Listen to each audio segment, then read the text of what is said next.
Ari, þetta það sem jarðfræðingar dreymir um? Já, ég held að það hljóti að vera. Það er ekki hægt að komast í svona snertingu og ná í við náttúruna með kannski öðrum hætti betur en þetta. Þetta er svona eins og að fá þetta beint í æð. En hvað er það nákvæmlega? Er það, þú stendur upp á turninum einn, ísturninum einn? Já, auðvitað svolítið, en nei, þetta er bara að sjá eiginlega landið og veröldina verða til. Það er það sem við erum að gera, við erum að sjá ísinn hreyfast, við erum að sjá hann skófla hérna af landinu. Maður finnur þetta hreyfast, maður heyrir þetta hreyfast og þetta er svona bara eins og að horfa á sköpun. Horfa á sköpun og fylgjast með eiginlega ævi því að nú er Síðujökull að fara að eldast strax. Já, hann er óttalega lúpulegur við það sem við sáum hérna í einatíðum. Já, en sem sagt, það sem við ætlum að sýna næstu 15 mínútur, það er það sem að eiginlega ekki hægt að lýsa en við ætlum að reyna samt. Já, við ætlum eiginlega að leiða fólkið heim í stofu inn í þessa merkilegu veröld sem eru hlaupjöklarnir í Íslandi. Óvenju margir jöklar hafa hlaupið fram á Íslandi síðastliðin 2 ár. Það var Síðujökull sem hóf framhlaupssyrpuna eftir nokkurn aðdraganda í janúar 1994. Þá ókum við Ómar Ragnarsson og Ragnar T. Sigurðsson ljósmyndari að jaðrinum, Úpnum og Tröllslegum. Jökullinn hafði þá hækkað 10 metra fremst og velti þar ísturnum og ruddi á undan sér snjó eins og jarðýta og skriðhraðinn var mikill.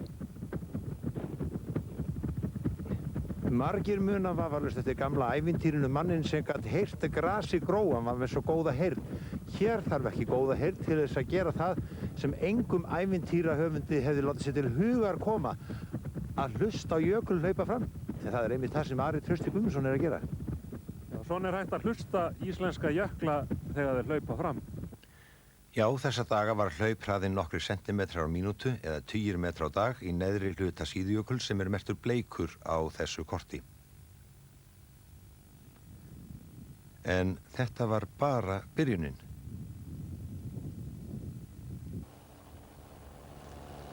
Flugferð yfir allan Síðujökul sýndi okkur hvílíkar hamfarir framhlaupið var. 100 til 200 milljarðar tonna af jökulís á hreyfingu eins og óstöðvandi skriða. Stór bylgja í ísnum gekk niður eftir jöklinum, fletti í sundur yfirborðinu og ísturnar stóðu eftir, einkum þar sem bungur er í landslaginu undir 100 metra þykkum jöklinum. Sums staðar steytti jökullinn á fjöllum eða ásum við jaðarinn og þar urðu til rosalega hrannir, líkt og hér við Hágöngur.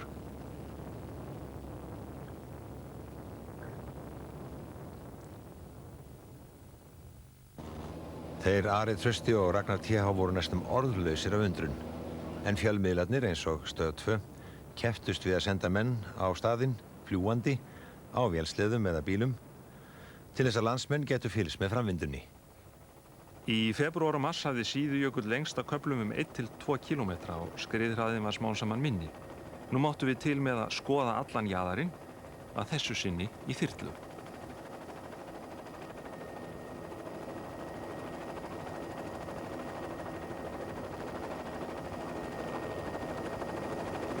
Það hefur oft verið stórkostlegt að koma hérna að undanförnu, en þetta slær öllu við, bæði veðrið og ekki síður jökullinn sjálfur sem aldrei hefur verið mikilfenglegri en einmitt núna. Orða sönnu, og nú sást meðal annars að vatn streymdi víða undan jaðrinum sem var lyginni líkastur.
skemmtilegt að vera hér upp á Síðujökli og horfa á gapandi sprungurnar. Hefur þú nokkuð tíma séð annað eins? Nei, aldrei nokkur tíma. Þetta eitthvað það merkilegasta sem ég hef komist í færi við nokkur sinna á lífsleiðinni.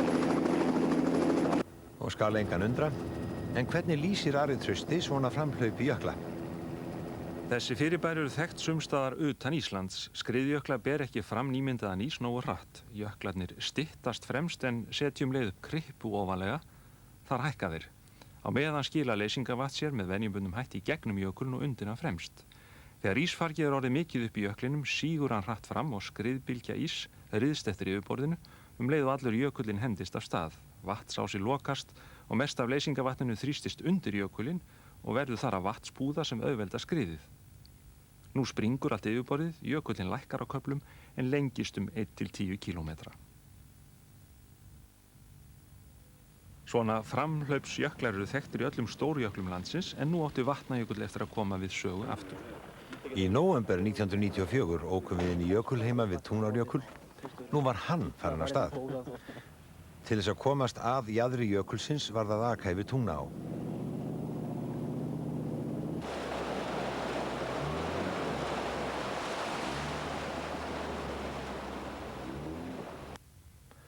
Fyrrum sléttur jökullinn var orðinn óþekkjanlegur og ógnarhár.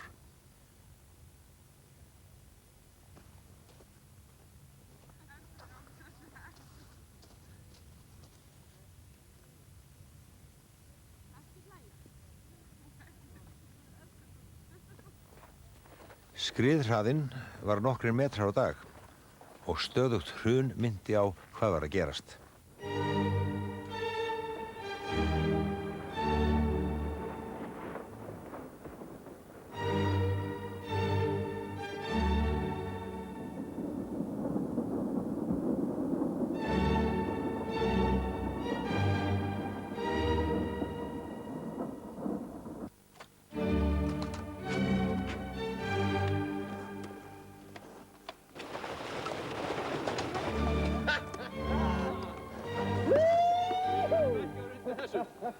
Ragnar, þú hreyfðist núna.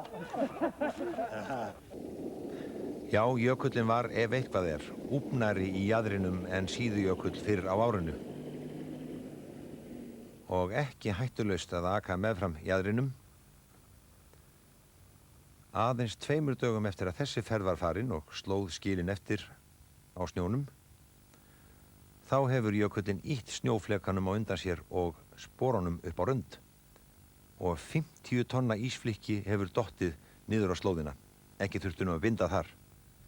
Tungnaárjökull er minni en Síðujökull, 130 ferkílómetrar í stað 320 og hann er mun norðar, sýndur hér fjólublára lit. Í maí 1995 flugum við Ómar og Ragnar TH enn einu sinni austur, nú yfir Tungnaárjökul fyrst, og hann var vart fullhlaupinn en hefur þó lengst rúman kílómetra samt. Okkur langaði að skoða Pálsfjall, tind sem stendur upp úr jöklinum þar sem Síðujökull og Tungnaárjökull koma saman efst á ákomusvæðinu.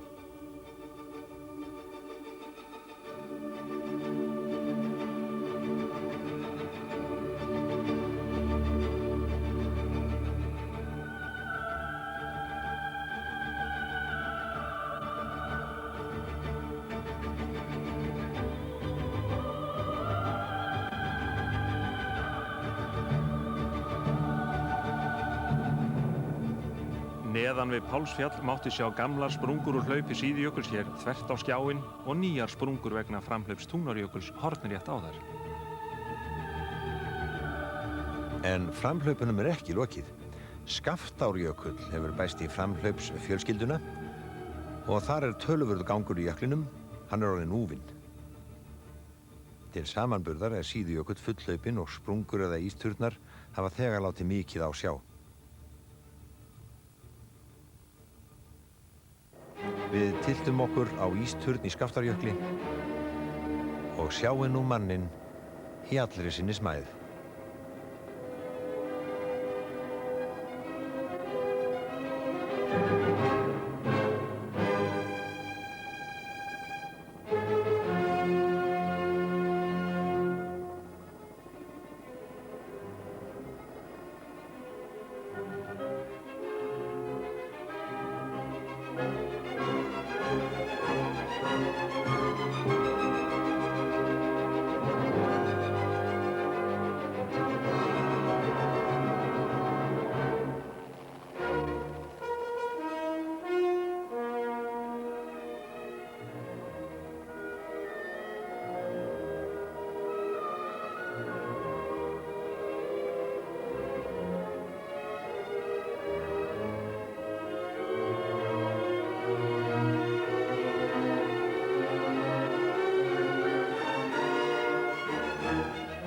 Skaftárjökull er minnstur skriðjöklana þriggja. Hann veltist fram á Sanda við norðausturenda Langasjávar, tröllslegur mjög þessar mundir.